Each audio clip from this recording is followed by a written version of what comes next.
హాయర్స్ welcome to our channel. ప్రస్తుతం మనతో పాటు దామో బాలాజీ గారు సీనియర్ జర్నలిస్ట్ వారితో ఒకసారి మాట్లాడదాం. సార్ నమస్కారం సార్. సార్ ఆదానికి రేవంత్ రెడ్డి గారు షాక్ ఇచ్చినట్టు తెలుస్తుంది సార్. ఒక 100 కోట్లు రిటర్న్ చేసేసారు. అంటే ఆదాని ఇచ్చిన డబ్బును రివర్స్ వాళ్ళకే ఇచ్చేసినట్టుగా చెప్తున్నారు. దీనివల్ల ఆదానికి ఏ రకంగా నష్టం, మరి తెలంగాణకి ఏ రకంగా నష్టం? సో దీనిపైన ఇటు బీఆర్ఎస్ కానివ్వండి, బీజేపీ వాళ్ళ స్టాండ్ ఏ విధంగా ఉంది? అలాగే వీళ్ళు ఒప్పందాలు కూడా చేసుకున్నారు కదా అని అంటున్నారు కదా, ఆరోపిస్తున్నారు కదా, మరి ఒప్పందాలని కూడా ఆదానితో క్యాన్సిల్ చేసుకునే అవకాశం కనిపిస్తుందా సార్? రాహుల్ గాంధీ చాలా స్ట్రాంగ్గా అదానీని వ్యతిరేకిస్తున్నాడు. అదానీని అరెస్ట్ చేసి జైల్లో పెట్టాలంటున్నాడు. అదానీ అంటే ఎవరో కాదు, మోడీని అంటున్నాడు. సో మోడీ కూడా రిజైన్ చేయాలంటున్నారు. ఇప్పుడు పార్లమెంట్లో కూడా దీని మీద పెద్ద ఎత్తున గొడవ చేసే అవకాశం ఉంది ప్రతిపక్షాలు. సో ఎందుకంటే మనం గతంలో కూడా హిండన్బర్గ్ రిపోర్ట్ వచ్చి అదానీ కొన్ని రకాల అవినీతికి పాల్పడుతున్నాడు, రీటైల్ ఇన్వెస్టర్లను మోసం చేయడానికి విదేశాల్లో తను దొంగ షెల్ కంపెనీలు పెట్టి ఆ కంపెనీల్లో నుంచి అదాని కంపెనీల్లోకి ఇన్వెస్ట్ చేస్తున్నట్టు చూపించి రీటైల్ ఇన్వెస్టర్ని మోసం చేసి వాళ్ళ దగ్గర షేర్లు కొనిస్తున్నాడు అనేది ప్రధాన హిండన్బర్గ్ ఆరోపణ. దానికి సెబీ కూడా కోఆపరేట్ చేస్తుందనేది చెప్పారు. దాని మీద అప్పుడు కూడా పార్లమెంట్ సమావేశాల టైంలోనే కరెక్ట్గా అప్పుడు కూడా బయటకు వచ్చింది. దాన్ని పెద్ద ఎత్తున వ్యతిరేకించాయి. చివరికి సుప్రీంకోర్టు వరకు వెళ్ళింది. సుప్రీంకోర్టు సిబిఐ ఎంక్వైరీ అవసరం లేదు, సెబీ చాలు అని చెప్పింది. మొత్తానికి అది పక్కన పడింది. అదాని షేర్లు టెంపరీగా డౌన్ అయినాయి, మళ్ళీ అదాని షేర్లు ముందులాగానే బాగెళ్తున్నాయి.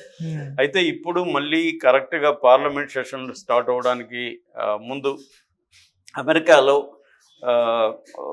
ముఖ్యంగా 2 ఏజెన్సీలు, జస్టిస్ డిపార్ట్మెంటు, తర్వాత US securities and exchange commission, ఈ 2 కలిపి గత 2 ఏళ్లుగా అదానికి సంబంధించి కంపెనీ గ్రీన్ ఎనర్జీ మీద, తర్వాత ఇంకొక sister concern Azure power global limited, ఈ 2 కంపెనీలకు సంబంధించి వాళ్ళు, ఎందుకంటే ఈ Azure global India Azure power global limited అనే కంపెనీ అమెరికాలో లిస్ట్ అయింది. అమెరికన్ సెక్యూరిటీ దీంట్లో స్టాక్ ఎక్స్చేంజ్లో, న్యూయార్క్ స్టాక్ ఎక్స్చేంజ్లో లిస్ట్ అయింది.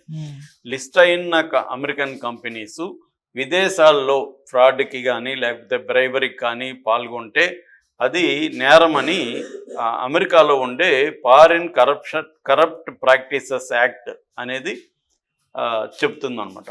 ఈ ఫారిన్ కరప్ట్ ప్రాక్టీసెస్ యాక్ట్ కింద అజూర్ కంపెనీ నేరం చేసినట్టుగా వాళ్ళు గుర్తించారు. అట్లాగే అజూర్తో టైఅప్ అయిన అదాని కంపెనీ ఇది కూడా నేరం చేసినట్టు గుర్తించారు. ఈ నేరం ఏంటి అంటే, అదాని అండ్ అజూర్ కంపెనీ ఈ 2 కలిపి సోలార్ ఎనర్జీని ఉత్పత్తి చేయాలని నిర్ణయించుకున్నారు. Adani green energies limited, Azure power global limited, ఈ 2 కూడా పవర్ సెక్టర్లో పనిచేస్తే ఈ 2 ఇండియాలో 12 గిగావాట్ల సౌర విద్యుత్తును, సోలార్ ఎనర్జీని ఉత్పత్తి చేద్దాం అనుకున్నాయి.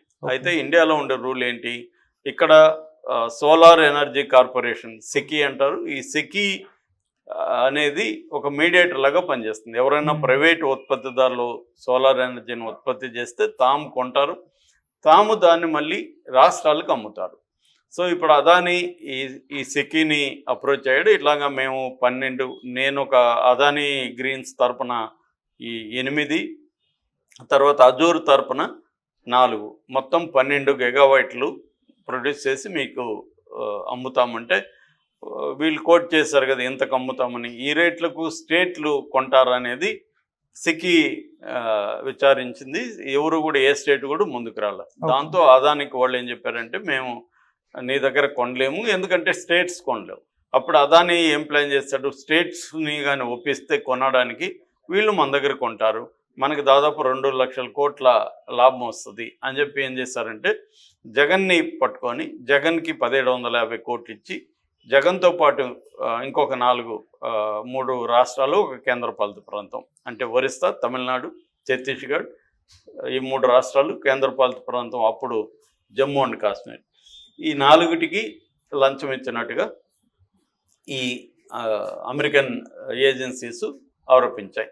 సో వీళ్ళు లంచం ఇచ్చి ఆ విషయాన్ని అమెరికాలో ఉండే ఈ ఏజెన్సీలకి స్టాక్ ఎక్స్చేంజ్ తెలియజేయలేదు. రెండోది ఏంటంటే అమెరికాలో ఇన్వెస్టర్ల దగ్గర నుంచి డబ్బులు కూడా కలెక్ట్ చేశాయి ఈ రెండు కంపెనీలు కలిపి. కాబట్టి వీళ్ళిద్దరూ నేరం చేశారు. ముఖ్యంగా బ్రైబరీ ఒకటి, సెక్యూరిటీ ఫ్రాడ్ ఒకటి, వైర్ ఫ్రాడ్ ఒకటి, అబ్స్ట్రక్షన్ ఆఫ్ జస్టిస్ ముందుకు పోనీయకుండా అడ్డుకోవడం ఒకటి. అంటే వాళ్ళ ఇన్వెస్టిగేషన్కి వీళ్ళు సహకరించలేదు. ఇటువంటి మొత్తంగా 5 కేసులు అనేవి వాళ్ళ మీద పెట్టారు. దానికి సంబంధించి అక్కడ ఈ అజూరులో ఉండి తర్వాత అదానీ కంపెనీస్కి ఎగ్జిక్యూటివ్ డైరెక్టర్గా ఉన్న అదానీ వాళ్ళ తమ్ముడు కొడుకు సాగర్ అదానీ అని వాళ్ళు అదుపులోకి తీసుకొని అతని దగ్గర ఉన్న ఎలక్ట్రానిక్ గ్యాడ్జెట్స్ అంతా వాళ్ళు సీజ్ చేసి దాంట్లో నుంచి కొన్ని డీటెయిల్స్ని కనిపెట్టారు. ఆ డీటెయిల్స్లో వాళ్ళ దగ్గర పవర్ పాయింట్ ప్రజెంటేషను, మెసేజ్లు, కోడ్లు ఇవన్నీ ఉన్నాయి. వాటన్నిటిని బట్టి వీళ్ళు జగన్ పేరు చెప్పలేదు, ఫారిన్ అఫీషియల్ నెంబర్ 1 అని పెట్టారు. వాళ్ళ లాంగ్వేజ్ అలాగే ఉంటుంది. ఫారిన్ అఫీషియల్ నెంబర్ 1 ఆంధ్రప్రదేశ్ అంటే ఇంకెవరున్నారు, జగనే ఉంటాడు.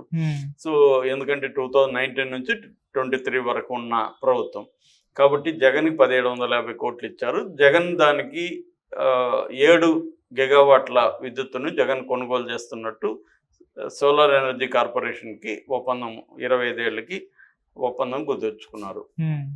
2.49 అంటే ₹2.49 పర్ యూనిట్కి ఇది జరిగింది.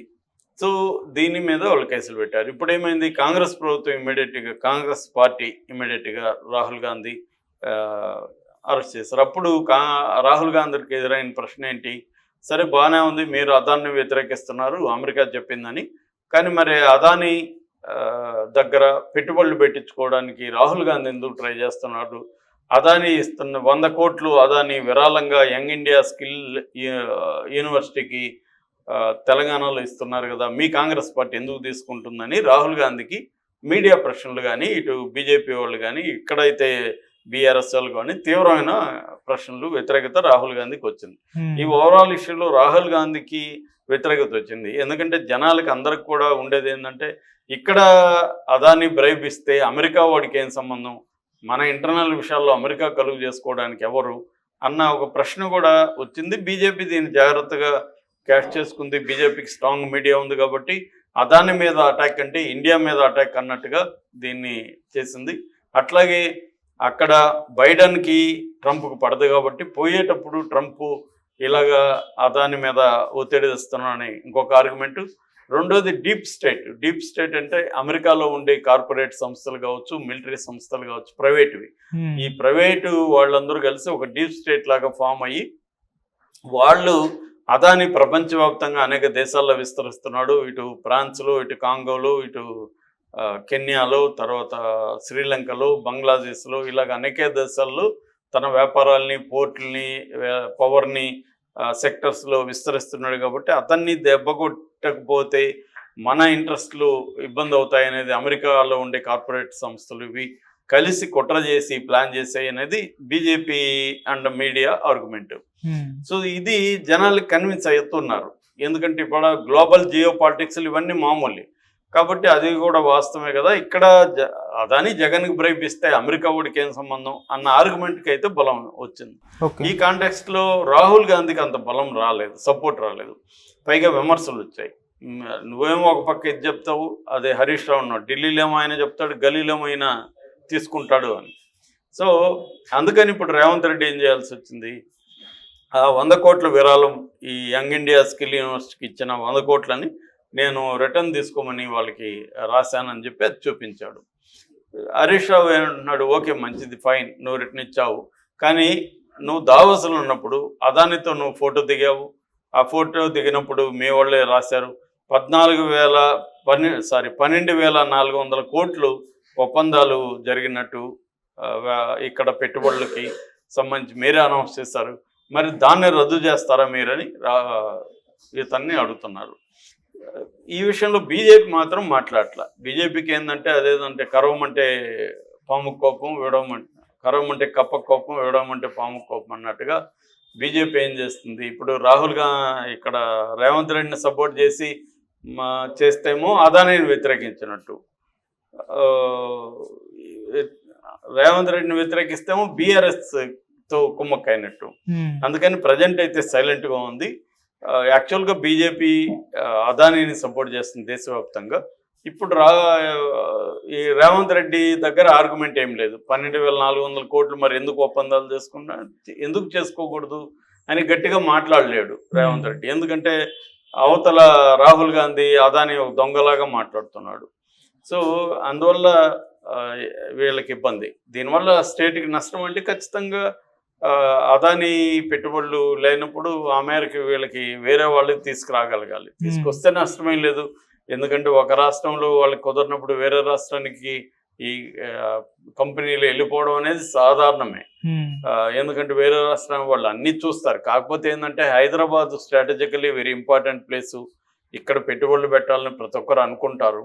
ఆ రకంగా ఎవరున్నా పెట్టుబడులు లాంగ్ టర్మ్లో పెద్దగా దెబ్బ తినవు. కానీ కాకపోతే రేవంత్ రెడ్డి ప్రభుత్వంలో ఇప్పుడు కంపేర్ చేస్తారు. కేటీఆర్ ఎన్ని తెచ్చాడు, రేవంత్ రెడ్డి ఎన్ని తెచ్చాడు అని. కంపారిజన్లో రేవంత్ రెడ్డి కొద్దిగా ఇబ్బంది. రేవంత్ రెడ్డి ఏంటంటే అగ్రెసివ్గా వెళ్ళి తాను కూడా పెట్టుబడులను పెద్ద ఎత్తున తీసుకొస్తున్నాను అని నిరూపించుకోవాల్సిన బాధ్యత రేవంత్ రెడ్డి మీద ఉంది. కానీ వాళ్ళ పార్టీ నేషనల్ పాలసీకి స్టేట్ పాలసీకి మధ్య కాంట్రాడిక్ట్ ఉంది. అయితే అదానికి మాత్రం ఖచ్చితంగా ఇది నష్టమే. ఎందుకంటే ఆల్రెడీ కెన్యా 2 ఒప్పందాలని రద్దు చేసుకున్నది. ఒకటి ఎయిర్పోర్ట్ నిర్మాణం, రెండోది